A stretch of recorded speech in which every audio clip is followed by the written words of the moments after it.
Hi everyone, Graham Couch here from the Lansing State Journal, along with my Detroit Free Press colleagues Chris Solari and Shawn Windsor.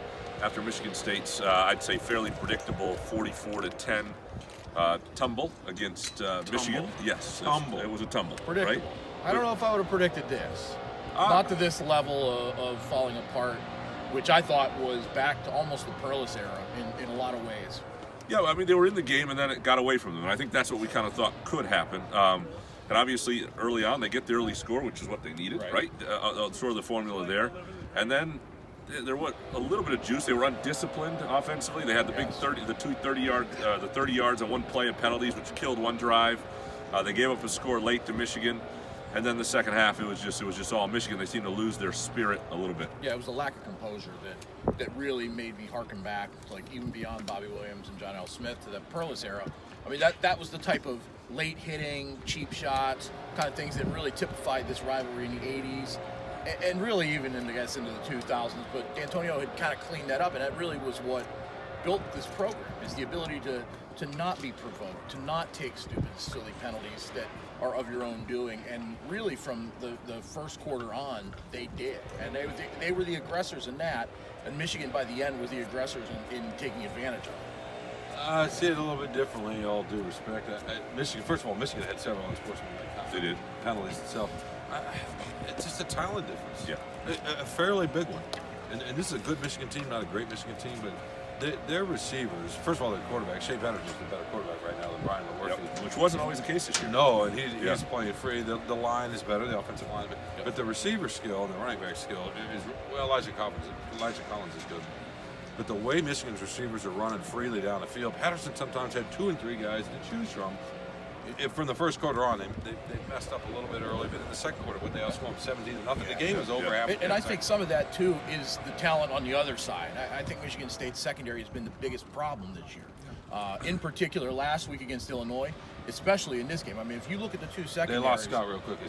Yeah, they did lose Josiah Scott, but Josiah Scott struggled this year. I mean, he has not been the same player that we saw as a freshman, and then when he came back last season. Josh Butler's had his struggles. Shakur Brown had his struggles. Trey Person fell down and covered. David Dow got beat. I mean, you can go through every player in that secondary, and they all had issues. No, you go back 6 games, it's like 78%, 85% completion percentage, 380 yards, 260 yards, 4 scores. Even Penn State in the rain. Illinois last week, like 380. I mean, it has been week after week after week. And, it started with that Indiana game where Indiana found something against that defense of the quick passing, and they were unable to counter it. The secondary is a real problem, and then you wind up with Michigan, which the strength of its offense is those receivers, and you got an issue. And then on the other side of the ball, you see moments where Michigan State has enough, when they execute perfectly, when they do things well, but not enough to sustain over time. Your word's the key word, which is to say perfect. Yeah, they got to be perfect. You shouldn't have to be perfect, right? No. There's got to be some margin for error, and this team just doesn't have it. And they're out of answers. It's clear they're getting asked all these questions about, well, are you angry? What do you do? At a certain point, you are who you are, and there just is no answer. And the real question that remains only for me with this team is, how much fight and resolve do you have left? How badly do you want to be 6-6? And you may be 6-6 even if you don't want to be 6-6. The next 2 teams are pretty horrible. But, that's sort of been a hallmark of the worst moments of Mark D'Antonio's programs, as they found a way to get to 6-6, and then 7 years ago in 2012 that led to 2013. These are different times, but I was going to say it's different. The bar has been established much higher, I think, since that big run in 13 to 15. Whereas in 2008, 2009, those getting to a bowl game felt big, felt important, because people were still had that early 2000s fresh in their mind, and the John L. Smith era. What the difference is here is that this fan base right now has that college football playoff and 3 Big Ten championships in the decade in their mind, and they're seeing a team come down here and lose by 34 points on the road in a game that they've normally been competitive. And beyond that, this is always a program they measure themselves against, and having good times and been bad, and right now, as you said, the gap is sizable, and that you can say Michigan State fans sometimes you get spoiled by what Mark D'Antonio has done. You can argue that. You can argue anything. But it is fair for them to measure themselves against Michigan. And the measurement right now doesn't look good. No, it doesn't. It's the worst loss since 2002, right? Yeah. It's obviously D'Antonio's worst loss against Michigan.